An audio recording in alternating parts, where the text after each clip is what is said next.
हर खबर, हर षड्यंत्र का होगा अब पर्दाफाश। हर रोज नई खबरों का होगा आगाज। आपका अपना न्यूज चैनल।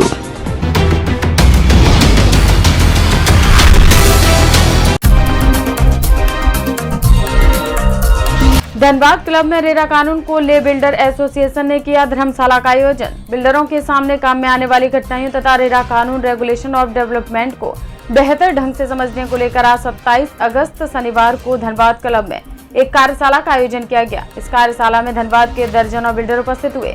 रेरा कानून की जानकारी के अभाव के कारण बिल्डरों को काम करने तथा आपसी तालमेल की कमी हो रही थी। इन तमाम समस्याओं को दूर करने की पहल करते हुए क्रेडाइज के अध्यक्ष अमरीश सिंह ने इस कार्यशाला का आयोजन किया। जानकारी देते हुए बिल्डर एसोसिएशन के अध्यक्ष अमरीश सिंह ने बताया कि बिल्डरों को आपसी तालमेल तथा रेरा का एक्ट की जानकारी के अभाव में काम करना काफी कठिन हो रहा था, जिसको देखते हुए आज एक कार्यशाला का आयोजन किया गया, जिसमें रेरा एक्ट की विस्तृत जानकारी तमाम सदस्यों को दी गई है।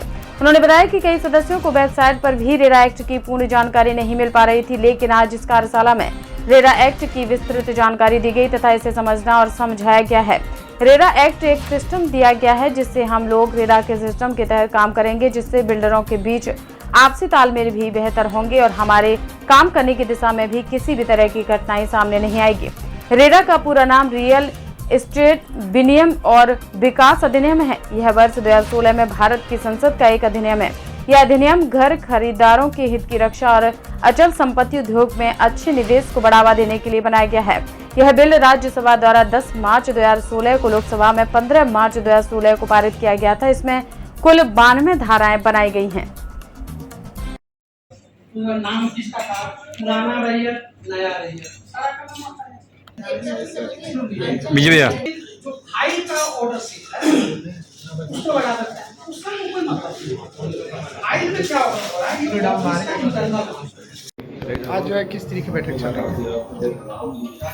आज देखिए हम लोग यहाँ के जो क्रेडाई हैं, बिल्डर्स एसोसिएशन के जो प्रेसिडेंट साहब हैं, उन्होंने एक वर्कशॉप ऑर्गेनाइज किया, इसलिए कि हमारे रेरा एक्ट के इम्प्लीमेंटेशन में कुछ चैलेंजेज आ रहे थे। बिल्डर्स लोग को बहुत सारा चीज़ नहीं समझ में आ रहा था, जिसके लिए इन्होंने कहा कि एक वर्कशॉप किया जाए और सारे बिल्डर्स को बुला के उन लोगों को समझाया जाए कि किस तरह से इसका इम्प्लीमेंटेशन हो सकता है अच्छी तरह। तो हम लोगों ने आज यहाँ पे ऑर्गेनाइज किया है और उसके तहत हम लोगों ने सारा जितना भी रेरा एक्ट का जो प्रॉब्लम उनके पास आ रहा था उनको हम लोगों ने समझाया। यहाँ पे बैठ कर हमारे इंजीनियर साहब हैं, उन्होंने सारा डिटेल में बताया और इससे उन लोगों को बहुत राहत मिली। उन लोगों को पता चला कि हाँ, हम किस तरह से रेरा से फेमिलियर हो सकते हैं और रेरा एक्ट के तहत ही हम लोग को काम करना चाहिए। अब जैसे कि रेरा, अभी इन लोगों को ये डर लगा हुआ था कि रेरा एक्ट क्या है। हम लोग अपना काम करते थे पहले, अब रेरा एक्ट आ गया, क्या क्या करना पड़ता है इसमें। लेकिन जब इन लोगों को बताया गया तब इन लोगों को लगा कि नहीं, ये रेरा एक्ट ऐसा है कि इसके रेरा एक्ट जो है मॉनिटर करता है। आप जो बिल्डिंग बना रहे हैं, चाहे जो भी कर रहे हैं, उसको आप एक दायरे में, मतलब एक एक्ट बना है उसके दायरे में आपको काम करना है। ये नहीं कि मनमानी ढंग से आप कीजिए। सबसे पहले तो आपको यहाँ रजिस्ट्रेशन कराना है। रजिस्ट्रेशन में जो जो डॉक्यूमेंट देना पड़ता है उसमें इन लोगों को बहुत परेशानी आ रही थी, कौन सा डॉक्यूमेंट दे, कैसे दे। तो हमारे इंजीनियर साहब ने बहुत अच्छी तरह से इसको समझाया और लोग यहाँ पे समझे और इसी को लेकर के ये ऑर्गेनाइज किया गया ताकि लोगों को इससे पता चल सके रेरा एक्ट। तो हम, मेरे को लगता है कि उन लोगों को इससे बहुत फ़ायदा हुआ है वर्कशॉप जो किए हैं। मैम अपना परिचय दे दें। हाँ, मैं Seema Sinha, chairman real estate regulatory authority Ranchi में हूँ। है इन लोगों के साथ, वो बताएं। पहले तो एक्ट की जानकारी नहीं है पूरी तरीके से। दूसरा है कि ऑनलाइन रजिस्ट्रेशन शुरू हुआ है, तो डॉक्यूमेंट्स कैसे अपलोड होगा। मैनुअली होता था तो 1 to 1 ये लोग बात करके अपना प्रॉब्लम दूर कर लेते थे। अब चूंकि उसमें मैंडेटरी फील्ड्स वगैरह बने हुए हैं तो कैसे अपलोड होगा ये जानकारी नहीं थी। कुछ ऐसी भी प्रॉब्लम्स आई है कि रियली जिसमें सॉफ्टवेयर को हम लोग को चेंज करने की ज़रूरत पड़ रही है, तो वो भी हम लोग कर रहे हैं। तो फीडबैक मिलने के आधार पर ही ये सारा काम हो रहा है। आर्किटेक्ट की बात हो रही थी, तो उसमें किस तरह के जो आर्किटेक्ट के बारे में हमारे इंजीनियर साहब बताएंगे। बेसिकली मैं एडजुडिकेटिंग ऑफिसर हूँ। जब डिस्प्यूट होता है अलॉटरीज और डेवलपर के बीच में तो मामला हमारे पास आता है। मैं उसको इस कानून के तहत किसी प्रोजेक्ट के लिए ग्राहक से कितना ये लोग ले सकते हैं एडवांस में? एडवांस तो 1-to-1 अंडरस्टैंडिंग पर डिपेंड करता है। वो तो बैंक अगर फाइनेंस करवाया है तो बैंक इंस्टॉलमेंट में रिलीज करता है according to construction work. RERA act के तहत हम लोग एडवांस फिक्स नहीं कर सकते हैं कि आप इतना ही ले सकते हैं, इतना नहीं ले सकते हैं। हर प्रोजेक्ट का कॉस्ट अलग अलग होता है, डिपेंड करता है कहाँ बन रहा है, किस एरिया में बन रहा है। आपके धनवादी में अगर बैंक मोड में बनेगा या गोविंदपुर में बनेगा, दोनों के रेट में डिफरेंसेस आवेंगे। जी बताया जाते हैं।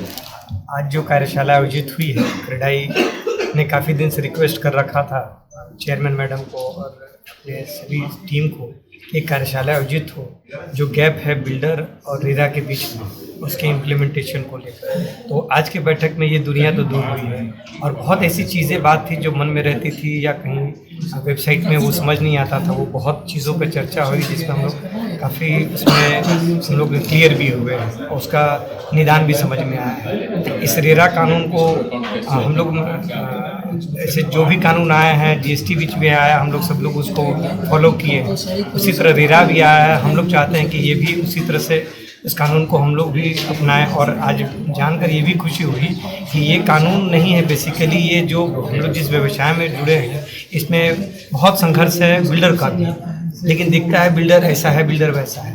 तो इस कानून के तहत हम लोग भी श्रेडिग हो गए हैं, हम लोग को भी एक पैरामीटर्स दे दिया गया है कि इसी के तहत हम लोगों को भी काम करना है, जिससे अब हम लोग भी उसके बंधन में बंध रहे हैं, कस्टमर भी बन रहा है। तो जो समस्याएं या जो गैप भी होती थी इस कस्टमर और बिल्डर में, वो अब हमको नहीं लगता वो देखने को जल्दी मिलेगा।